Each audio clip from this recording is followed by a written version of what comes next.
Assalamualaikum warahmatullahi wabarakatuh. Yang saya sayangi anak-anakku, siswa baru peserta masa pengenalan lingkungan sekolah. Pertama-tama marilah kita panjatkan puji dan syukur kehadirat Allah SWT yang mana telah melimpahkan rahmat serta hidayahnya kepada kita semua, sehingga alhamdulillah kita bisa bersama-sama dalam rangka masa pengenalan lingkungan sekolah. Anak-anakku, kami ucapkan selamat datang di Pendidikan Menengah Kota Yogyakarta. Anak-anakku siswa baru, baik itu di SMA maupun di SMK, saat ini sudah mengalami masa baru. Yang semula dari SMP, sekarang menjadi SMA ataupun SMK. Anak-anakku beberapa hari ke depan akan mengikuti masa pengenalan lingkungan sekolah yang kita awali di tanggal 12 ini. Tentunya anak-anakku ingin tahu apa sih tujuan dari masa pengenalan lingkungan sekolah tersebut. Yang pertama tentunya memperkenalkan siswa baru pada seluruh komponen beserta aturan-aturannya di sekolah. Misalnya terkaitannya dengan norma, budaya, kemudian juga terkait dengan tata tertib. Selanjutnya, tentunya untuk menanamkan wawasan kepada anak-anakku tentang Yatan Mandala atau hak dan kewajiban anak-anakku ketika bersekolah. Kemudian tentunya juga anakku akan tahu nantinya bagaimana sih atau apakah fungsi dari siswa, guru, kemudian sekolah. Kemudian juga dalam rangka menanamkan sikap mental, spiritual, kemudian juga budi pekerti yang baik, serta tanggung jawab dan juga toleransi. Nah, tujuan yang ketiga anak-anakku kaitannya dengan MPLS ini adalah meningkatkan kepedulian siswa baru terhadap masalah lingkungan untuk menciptakan lingkungan sekolah yang baik, yang bersih, yang tertib, kemudian juga sekolah hijau, kemudian juga aman dan sekolah yang nyaman. Tentunya selama berlangsungnya masa perkenalan lingkungan sekolah ini, anak-anakku akan mendapatkan banyak informasi, banyak pengetahuan yang mana ini menjadi salah satu upaya kami dari pemerintah Kota Yogyakarta, terutama dari terkait dengan pendidikan ini, supaya anak-anakku paham seluk-beluk tentang sekolah yang sekarang anak-anakku ada di dalamnya. Nah, harapan kita bersama bahwa materi-materi yang diberikan ini akan menjadi suatu motivasi tersendiri untuk anak-anakku untuk kemudian bisa bersekolah dengan baik. Anak-anakku tahu bahwa saat ini kita dalam masa pandemi COVID-19, sesuatu yang ternyata luar biasa mempengaruhi dari lingkungan kita, termasuk bagaimana kita bersekolah. Tentunya diawali dengan anak-anakku nanti banyak sekolah secara daring. Materi-materi yang diberikan oleh Bapak Ibu Guru itu akan secara daring. Nah, ini tentunya harapan kita bersama ke depan. Dalam kondisi seperti ini, anak-anakku akan bisa memanage waktu masing-masing. Karena memang ini ada di tangan anak-anakku. Guru sebagai motivator, memberi materi, tapi yang paling penting adalah anak-anakku kemudian dengan tekun untuk belajar dan mau peduli dengan kondisi yang seperti ini.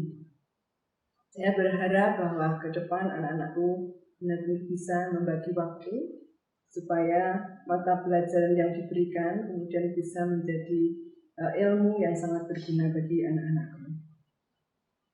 Anak-anakku sekalian, kita berada di daerah istimewa Yogyakarta yang sering dikenal dengan daerah yang istimewa. Kota Yogyakarta merupakan kota pelajar. Nah, ini tentunya ada perbedaan ketika anak-anakku berada di wilayah kota Yogyakarta dengan sekolah-sekolah yang di luar Yogyakarta. Harus ada perbedaan. Anak-anakku harus istimewa, anak-anakku harus luar biasa dan hebat, ya.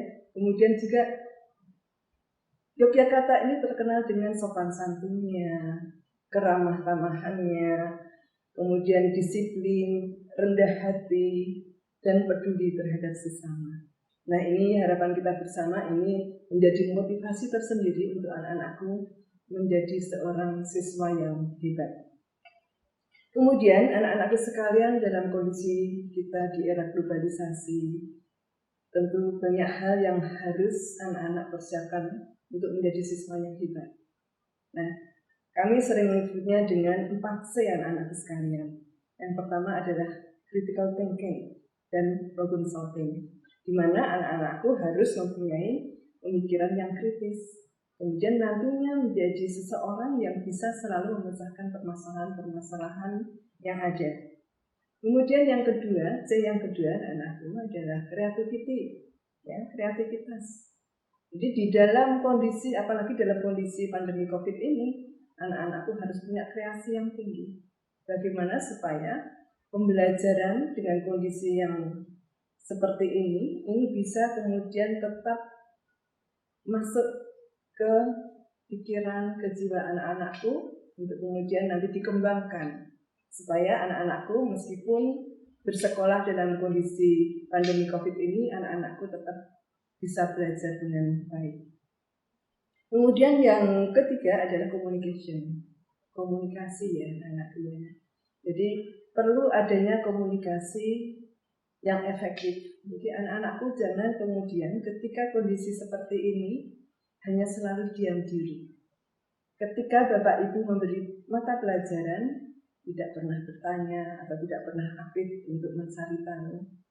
Nah, ini tentunya harapan kami, harapan Ibu, anak-anakku bisa berkomunikasi atau mengkomunikasikan segala hal dengan baik kepada Bapak Ibu guru, yang tentunya beliau akan selalu mendampingi anak-anakku untuk memberikan pelajaran yang dibutuhkan oleh anak-anakku. Kemudian C yang keempat adalah collaboration atau kolaborasi, ya, kerjasama yang baik di sekolah dalam kondisi apapun. Ini tentu sangat diperlukan. Nah, harapan kita bersama bahwa anak-anakku selalu berupaya untuk bekerjasama dengan teman-temannya, dengan lingkungannya, agar anak-anakku menjadi anak yang hebat. Nah, barangkali tidak banyak yang saya sampaikan kepada anak-anakku, tapi harapan besar kami bahwa masa pengenalan lingkungan sekolah ini bisa dimanfaatkan dengan sebaik-baiknya oleh anak-anakku sekalian, dan kemudian anak-anakku kemudian berbekal ilmu pada masa pengenalan lingkungan sekolah ini akan menjadi para siswa yang hebat. Selamat mengikuti masa pengenalan lingkungan sekolah ya anak-anakku sekalian. Kemudian selamat menjadi siswa SMA, SMK Kota Yogyakarta yang hebat dan juga bersahabat. Selamat berjuang untuk menjadi putra bangsa yang hebat dan berguna bagi masyarakat serta bangsa kita Indonesia. Selamat. Assalamualaikum warahmatullahi wabarakatuh.